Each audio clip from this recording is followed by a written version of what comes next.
ជំរាបសួរម្ដងទៀតដែលខ្ញុំនាំព្រះបន្ទូលរបស់ព្រះមកជាមេរៀននេះគឺជាមេរៀនមួយការអប់រំនិងការណែនាំព្រមទាំងកែតម្រង់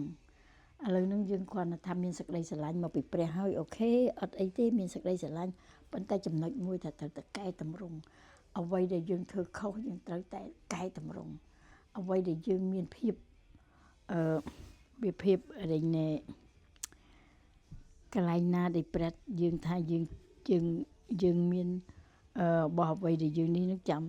ខ្ញុំអានតទៀតកុំឲ្យខ្ញុំនិយាយតែមាត់ព្រោះតែនិយាយត្រូវតែមានព្រះបន្ទូលជាមួយព្រោះមិនបាន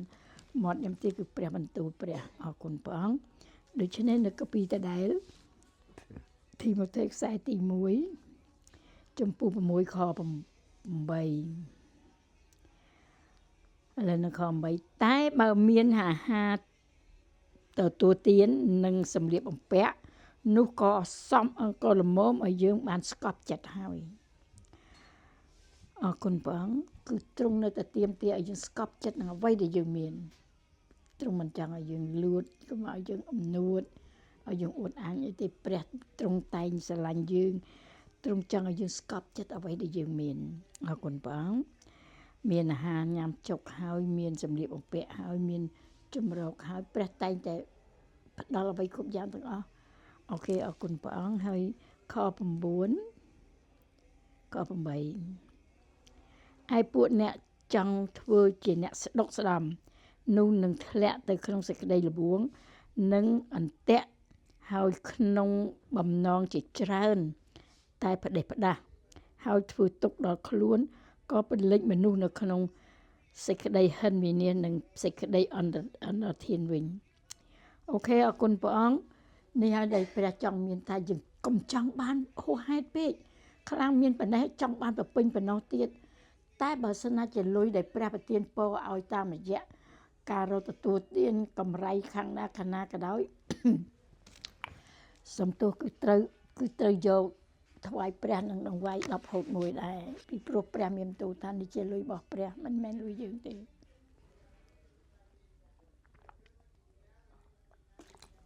សំទោសខ្ញុំញ៉ាំទឹកបន្តិចហើយជាពិសេសទៅទៀតសំទោសធាតុអាកាសនៅស្រុកនេះតិចអូខេអរគុណព្រះអង្គដូច្នេះខ្ញុំបញ្ចប់តែពីកលៈនឹងបាននៅស្អែកសំបន្តទៀតឥឡូវចង់បញ្ចប់បដៅយ៉ាងម៉េចឥឡូវនឹងព្រះចង់ប្រហោយមកវគ្គនឹងផ្ដេសផ្ដាស់ដែលធ្វើទុកដល់ខ្លួនកាលណាយើងមានកណាយើងបានកណាយើងលោភកណាយើងមានអំនួតមិនដែលមានសេចក្តីសុខទេអ្នកដែលមាន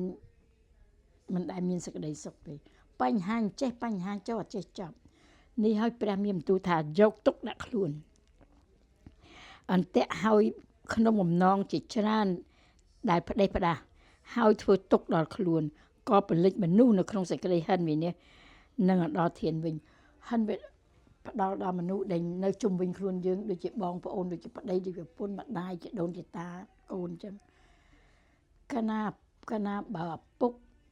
រកទទួលទានខាងសាច់ឈាមគឺតែងតែចិញ្ចឹមកូនចិញ្ចឹមចៅចិញ្ចឹមគ្រួសារហើយប៉ុន្តែដល់ពេលលោពេកព្រះមានថាយកទុកដាក់ខ្លួនហើយដូច្នេះបងប្អូនហើយសូមឲ្យរបៀបមិនក៏ដោយរកទទួលទានតាមអ្វីដែលព្រះប្រទានពរឲ្យកុំចង់បានមើលជុំវិញខ្លួនយើងអសូរណាស់ហើយដូចជាខ្ញុំនិយាយអញ្ចឹងដូចជាព្រះបន្ទូលព្រះទុកមានបន្ទូលថាឲ្យស្រឡាញ់ខ្មាំងសត្រូវ